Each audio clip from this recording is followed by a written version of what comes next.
I say? What did I say? Everything has to be symmetrical. If it's not going to be symmetrical, it's not going in the movie. So that's clearly not Wes Anderson, and whilst there is some truth to that funny clip, I think it's a bit disingenuous to say that if it isn't symmetrical, then it isn't going, as he puts it, in the fucking movie. As here we can clearly see that there isn't another photo on the other side of Timothy's head.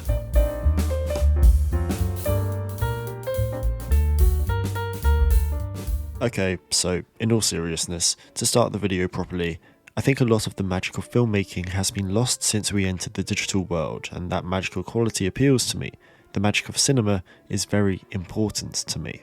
Now, I'm very of the mind that it doesn't matter if you shoot on digital or film. Sure, shooting on 500T and ST and an incredible set of lenses is an amazing experience, and you'll get an amazing image straight out of the camera if you have some knowledge of what you're doing. But it isn't necessary. However, to Robert Yeoman, it matters. And if I had grown up in the world of film, was taught on film, and everything I'd shot had been on film, I'd find it very hard to switch. Even harder if the main director I'd worked with had a very specific style. So Anderson is one of my favourite directors, and Yeoman is one of my favourite cinematographers. So once The French Dispatch was eventually released, I was excited to see what they'd come up with after 7 years of nothing but Isle of Dogs, which Yeoman didn't work on, and I was blown away. Yes, it was the most Wes Anderson film Wes Anderson had ever made. The visual style is elevated, the score is dramatic, we have stop motion, the cast is utterly insane, and every single shot is centred, but it was one of the best experiences I'd had in a theatre that year. Now, this is one of those films that I could talk about for hours. It might get a bit repetitive, but there's just so much to dive into. However, I won't be doing that today. Instead, I want to briefly go over the equipment, look at the influence behind the look, talk about the visual continuity between the three stories and Anderson films as a whole, and then delve into each major story, looking at a couple of aspects that I like about the cinematography style and what it adds to the story.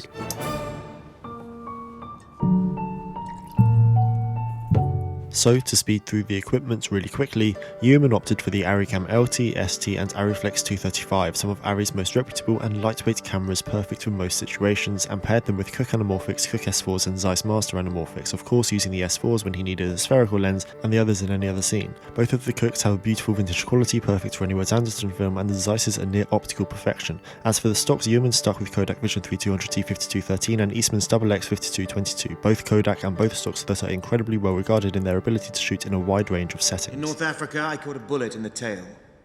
So, like every other Wes Anderson film, he was inspired by French New Wave. You know, films like The 400 Blows, Cleo from 5 to 7, Breathless, Vivre sa vie, Diabolique, the latter two being directed by Jean-Luc Godard and Henri-Georges Clouzot, respectively. They were also mentioned in interviews when talking about influence for The French Dispatch. But what techniques are we seeing in The French Dispatch that actually comes from these films? Well, in Vivre sa vie, we see prominent use of negative space, something that Yeoman utilised a lot in The Concrete Masterpiece. As for Diabolique, we see similarities in the use of lighting, but I'd say that's the case for most French New Wave films. But the other important thing that directors and cinematographers look towards for influence are photographers, and for The French Dispatch, Yeoman and Anderson look towards some of the best French photographers of all time, Henri Cartier-Bresson and Jacques-Henri Lartigue. Sorry if I butchered those names. Now, just by looking through Henri Cartier-Bresson's work, I can see huge influence in how The French Dispatch was shot. Just the overall feel and ambience of his photography feels very present in mainly revisions to a manifesto, with the seemingly fast-paced black and white photography. As for Jacques-Henri Lartigue, his work feels much more abstract and unique, something we see a lot of in the private dining room of the police commissioner. However, I will soon be making a video all about photographers that aspiring cinematographers need to know about, so make sure to look out for that.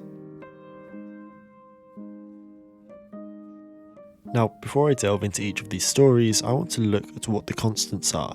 What is it in this film that stays the same all the way through?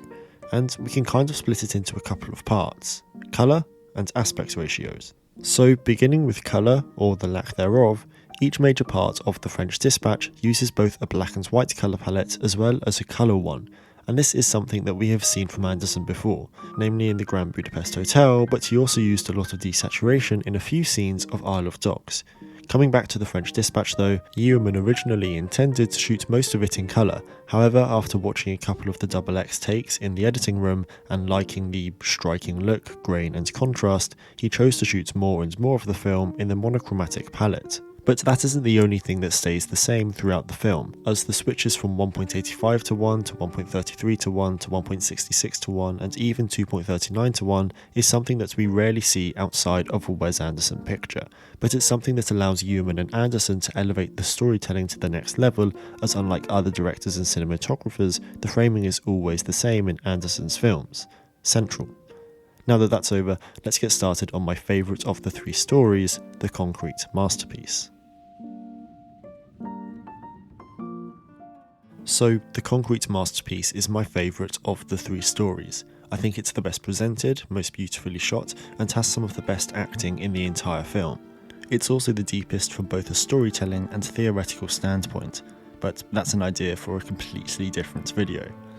Now, to strip the cinematography of this part down to the lowest level, the aspect that grabs the most attention and is the most meaningful in this segment to me is the use, or lack thereof, of colour. It's reserved for either when we are looking at the art or the modern day, which sounds like a simple enough idea in theory, but it really elevates the power that the paintings have to another level.